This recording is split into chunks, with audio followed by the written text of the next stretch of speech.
Alright, so you want to understand the entire story of 90s Dragon Ball? Buckle up. We're about to do a speed run through one of the biggest, wildest, and frankly, most confusing sagas in the history of animation. From literal poop jokes to guys blowing up planets, this is going to be a ride.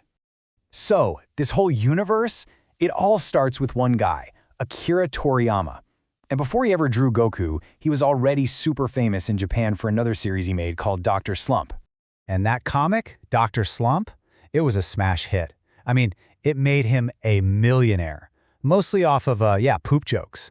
And believe it or not, that sense of humor is actually pretty important to this whole story.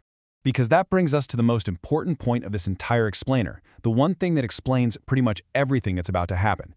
You know what millionaires like? Money. So naturally, it was time to make another hit.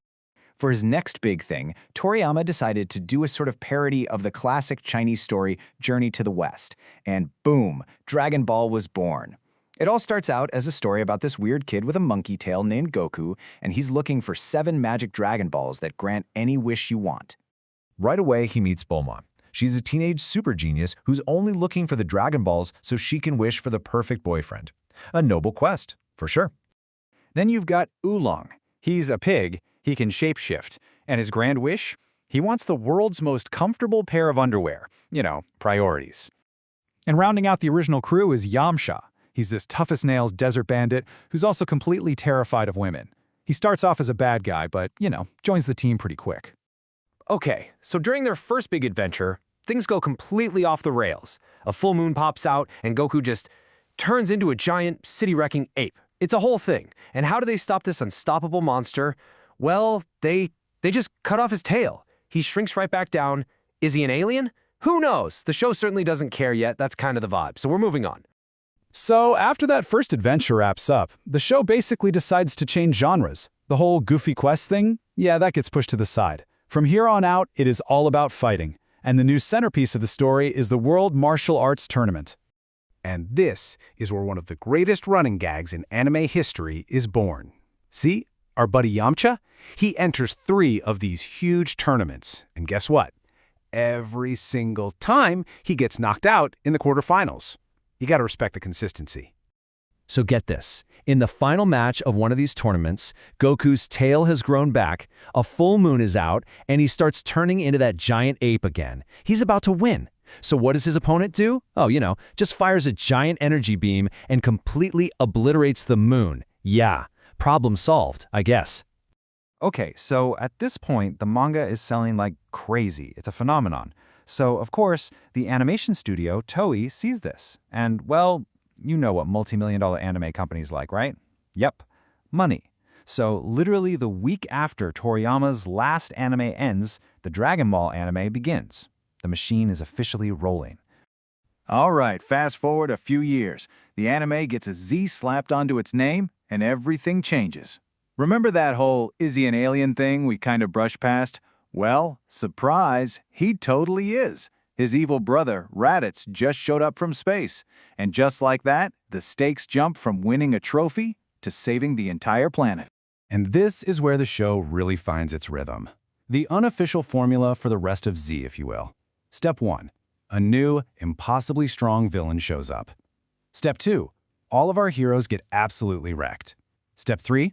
Goku, who is conveniently off training somewhere, shows up just in the nick of time. Step 4. He unlocks some kind of new power-up. And Step 5. The villain gets beaten, for now. Just rinse and repeat. And hey, remember the moon? Well, it's back! And during the next big fight, Goku's son, Gohan, turns into a giant ape. So Goku's old enemy Piccolo does the only sensible thing. He blows up the moon, again! How'd it come back? Shh! Don't worry about it. Just don't. This whole formula hits its absolute peak on the alien planet Namek against the galactic tyrant Frieza. After Frieza kills Goku's best friend, something snaps. Goku gets so unbelievably angry, his hair just turns blonde. He becomes the legendary Super Saiyan. And let me tell you, this moment, it changed anime forever. So, how do you possibly top becoming a legendary space warrior? Well, obviously, you introduce time-traveling super soldiers from a dystopian future, then some evil androids built by a mad scientist, and top it all off with a genetically engineered bug man named Cell who wants to absorb everyone to become perfect.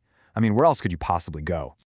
And of course, new bad guys mean new hairstyles, transformations. First, you get Super Saiyan 2.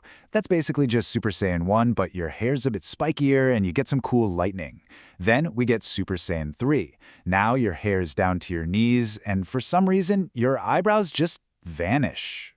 So after Goku sacrifices himself, his son Gohan steps up. He defeats Cell. He's the new hero of Earth. The torch has been passed.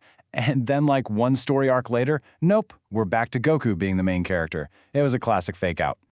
Okay, so eventually, Toriyama decides he's done. The manga is finished.